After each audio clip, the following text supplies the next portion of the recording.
Salam kasih karunia yang berlimpah-limpah bagi kita semua. Senang sekali hari ini kita boleh bersama-sama menikmati kebenaran firman Tuhan.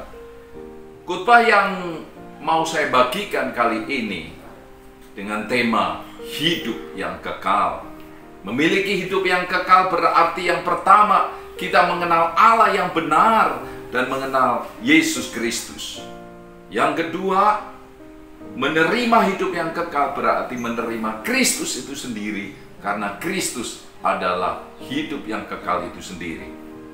Jadi memiliki kehidupan yang kekal bukan hanya memiliki hidup di surga selama-lamanya, tetapi juga berarti memiliki hubungan yang intim dengan Kristus, memiliki hubungan yang baik secara pribadi, memiliki hubungan pribadi dengan Tuhan.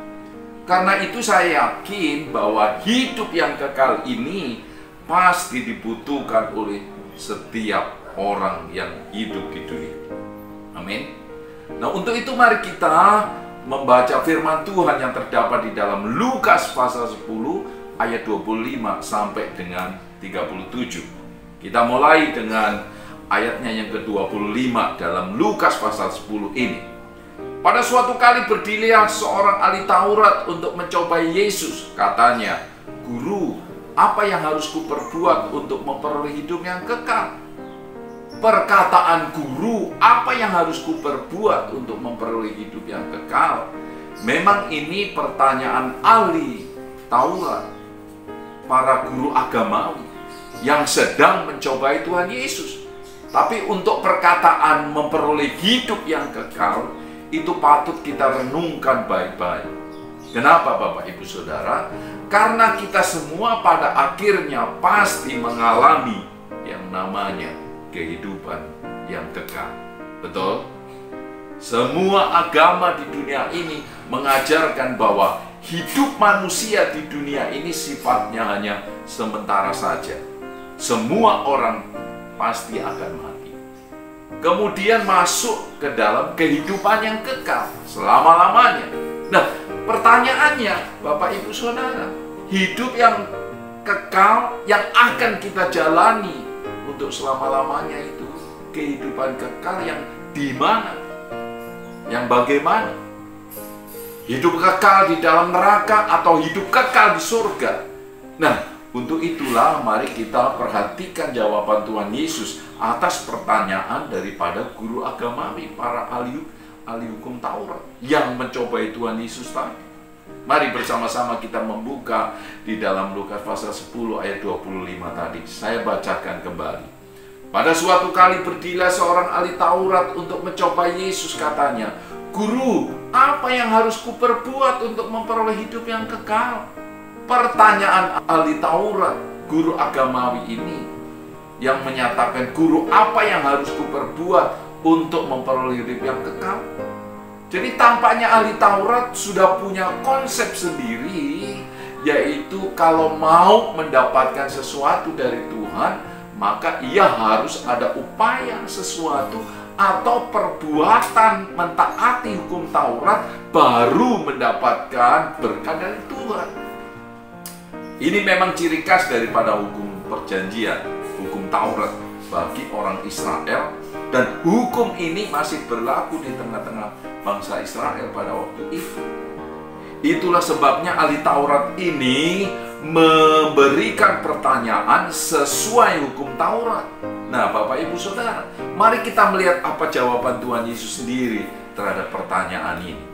Benarkah hidup yang kekal bisa diperoleh dengan upaya manusia melakukan hukum Taurat? Ayat 26 berkata demikian. Jawab Yesus kepadanya, "Apa yang tertulis dalam hukum Taurat? Apa yang kau baca di sana?" Jawab orang itu, "Kasihilah Tuhan Allahmu dengan segenap hatimu, dengan segenap jiwamu, dan dengan segenap kekuatanmu, dan dengan segenap akal budimu, dan kasihilah sesamamu manusia seperti dirimu sendiri." Kata Tuhan Yesus kepadanya, "Jawabmu itu benar.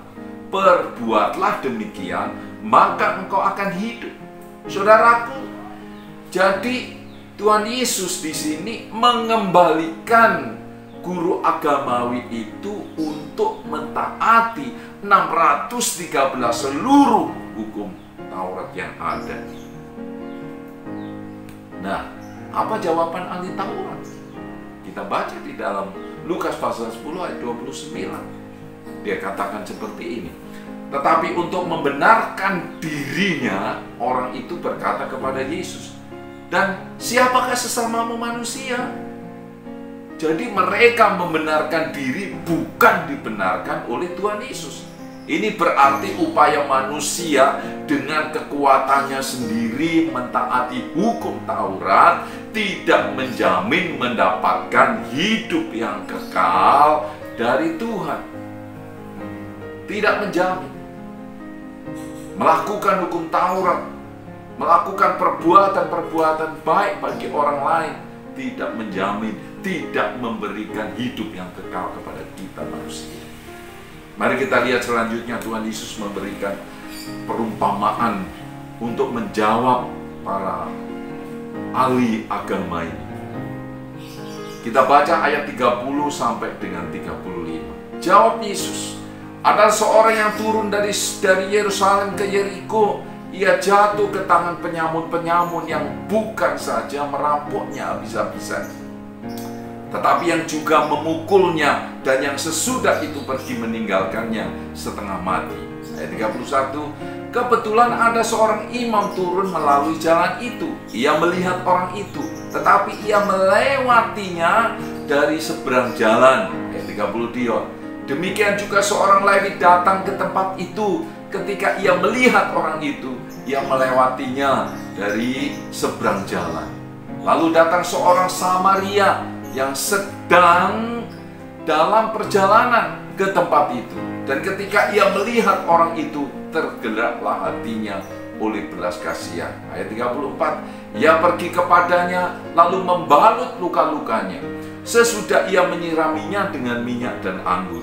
Kemudian ia menaikkan orang itu ke atas keledai tunggangannya sendiri, lalu membawanya ke tempat penginapan dan merawatnya." Ayat 35, "Keesokan harinya ia menyerahkan 2 dinar kepada pemilik penginapan itu. Katanya, 'Rawatlah dia, dan jika kau belanjakan lebih daripada itu, aku akan menggantinya waktu aku akan kembali.'" Bapak, Ibu, Saudara, perumpamaan ini menggambarkan kebaikan dan kasih Tuhan Yesus, Juru Selamat kita, kepada manusia yang berdosa, yang malang, yang dirampok.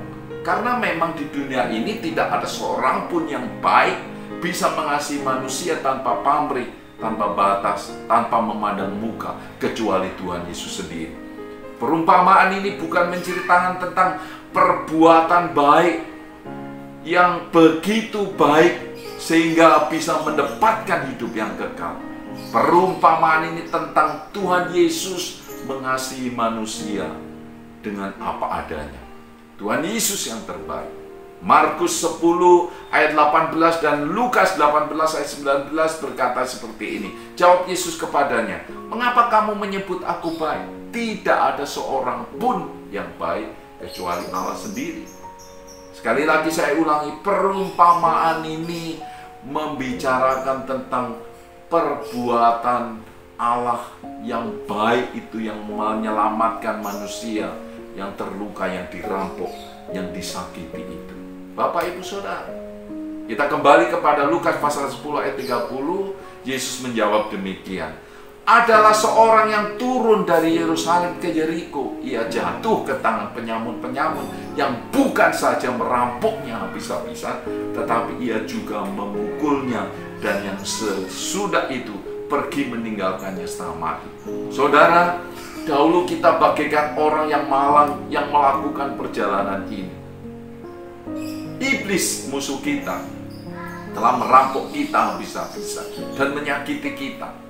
Seperti itulah celaka yang diakibatkan dosa terhadap kita. Pada dasarnya kita lebih daripada sekedar setengah mati. Bahkan sebenarnya kita mati 2 kali, masuk neraka kekekalan. Karena melakukan pelanggaran dan dosa, kita sama sekali tidak mampu menolong diri sendiri.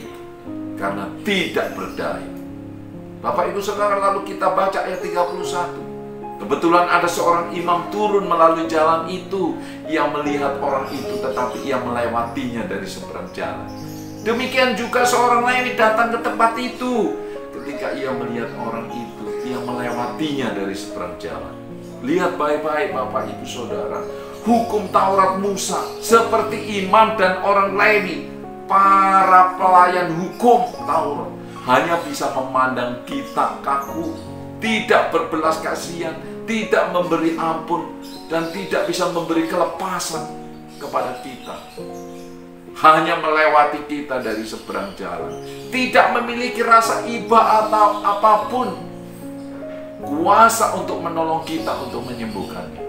Lihat, hukum Taurat tidak bisa memberi hidup, malah membiarkan kita sekarat menuju kematian yang kekal. Kita lanjutkan ayat 33, berkata demikian. Lalu datanglah seorang Samaria yang sedang dalam perjalanan ke tempat itu. Dan ketika ia melihat orang itu, tergeraklah hatinya oleh belas kasihan. Ia pergi kepadanya lalu membalut luka-lukanya. Sesudah ia menyiraminya dengan minyak dan anggur. Kemudian ia menaikkan orang itu ke atas keledai tunggangannya sendiri, lalu membawanya ke tempat penginapan dan merawatnya. Diceritakan di sini Bapak Ibu Saudara, guru agamawi maupun pembantunya orang Lewi tidak punya simpati sama sekali, hanya melihat saja dan meninggalkan begitu saja orang yang terluka, yang dirampok, yang kesakitan itu. Datanglah seorang Samaria, Bapak Ibu Saudara, tergerak hatinya oleh belas kasihan kepada orang yang terluka itu. Nah, puji Tuhan, orang Samaria yang baik itu, yang dihina dan dibenci oleh guru agamawi itu, tapi tetap mau menolongnya, adalah, tahukah saudara, sebenarnya dialah gambaran daripada Tuhan Yesus sendiri. Mazmur pasal 147 ayat 3 mengatakan demikian. Ia menyembuhkan orang yang patah hati dan yang membalut luka-luka mereka. Juga Yesaya pasal 61 ayat 1 berkata demikian. Roh Tuhan Allah ada padaku, oleh karena Tuhan telah mengurapi aku. Ia telah mengutus aku untuk menyampaikan kabar baik kepada orang-orang yang sengsara dan merawat orang-orang yang remuk hati, untuk memberitakan pembebasan kepada orang-orang tawanan dan kepada orang-orang yang terkurung, kelepasan dari penjara. Puji Tuhan, Bapak Ibu Saudara.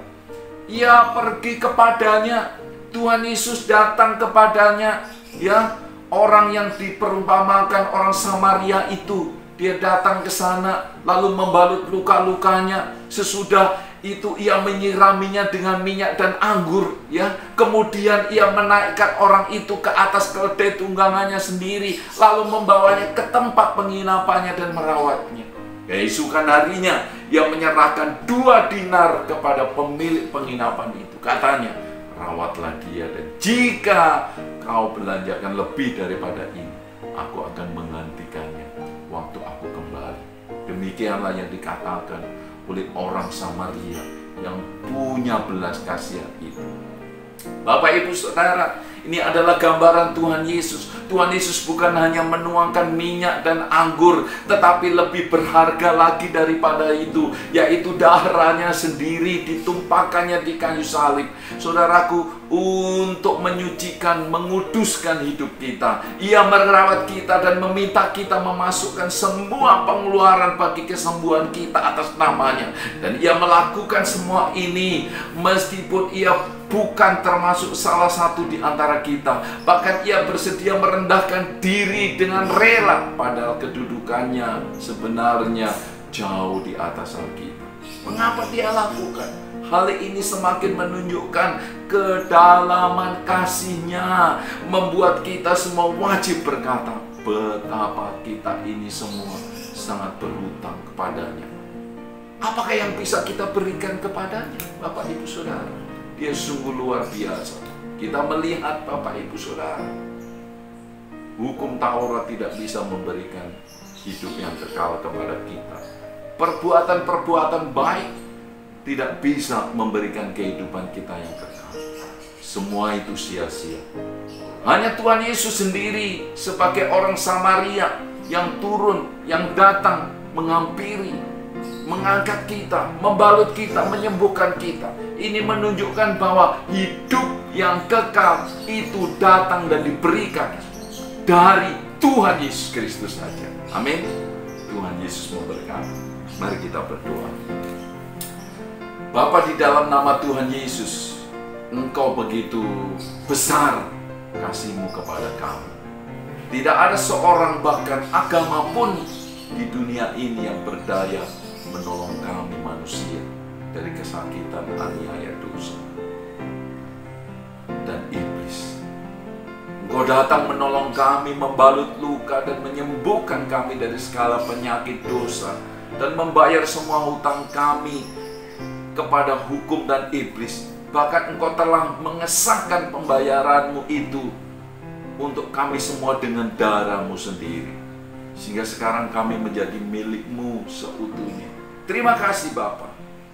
Engkau telah memindahkan hidup kami dari kematian yang kekal ke dalam kehidupan yang kekal untuk selama-lamanya. Terpujilah nama-Mu ya Bapa. Tuhan Yesus Kristus, kami bersyukur atas kebaikan dan kami hidup, kami yakin kami hidup di dalam kehidupan yang kekal bersama dengan Kristus. Kami berterima kasih untuk kebaikan. Di dalam nama Yesus kami berdoa. Amin. Puji Tuhan. Tuhan Yesus memberkati. Senang sekali Bapak Ibu Saudara, dalam waktu yang singkat kita boleh bersama-sama menikmati kebenaran. Dan kita akan berjumpa lagi dalam tema yang lain. Tuhan Yesus memberkati kita semua. Amin.